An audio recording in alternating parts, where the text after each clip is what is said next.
नमस्कार साथियों, सावन के पावन महीना में एक सुनहरा मौका हम लेके आप लोगन के सेवा में हाजिर बानी।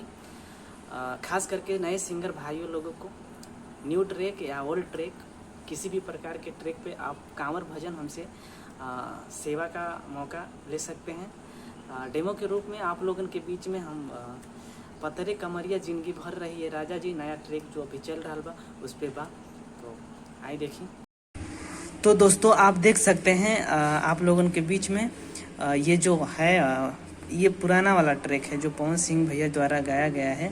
ये पुराना वाला ट्रैक है, इसी पे मैं बोल बम का बनाया हूँ। तो मैं पहले इसका धुन बताता हूँ, उसके बाद आप लोगों को अच्छी तरह से समझ में आ जाएगा मेरा धुन जो मैंने नया सावन का बनाया है। तो इस प्रकार है।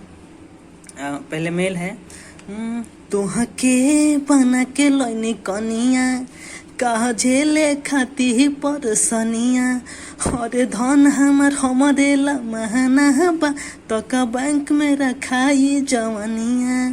फीमेल है हे मन में जे तोहरा सबर रही राजा जी तपतरे कमरिया जिंदगी भर रही है राजा जी तपतरे कमरिया जिंदगी भर रही है राजा जी। अब इसके बाद मैं अपना सॉन्ग जो बोल बम का लिखा हूँ ठीक सेम इसी ट्रैक पे है आप लोगों को दिखाता। जो मेरे द्वारा कांवर भजन लिखा गया है वो इस प्रकार है, आप लोग देख सकते हैं। बोल बम सॉन्ग राजा जी जो ट्रैक है पुराना वाला, और देवघर चले है ना बोल उसका है। मेल है गेरुवे कलर के साड़ी नु हो कहवा से लइबो गाड़ी नु हो जाके शिव के शिवाला पतू धनी असुग वही कल जल ढारी नु।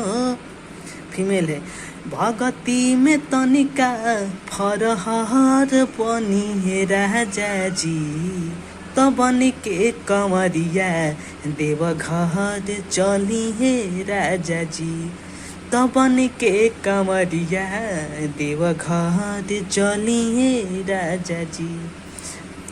उम्मीद है आप लोगों को अच्छा लगा होगा, और इसी प्रकार का ओल्ड ट्रैक पे या न्यू ट्रैक पे बोल बम का सॉन्ग पाने के लिए हमसे संपर्क कर सकते हैं। मैं सेवा देने के लिए ऑलरेडी तैयार हूँ। धन्यवाद।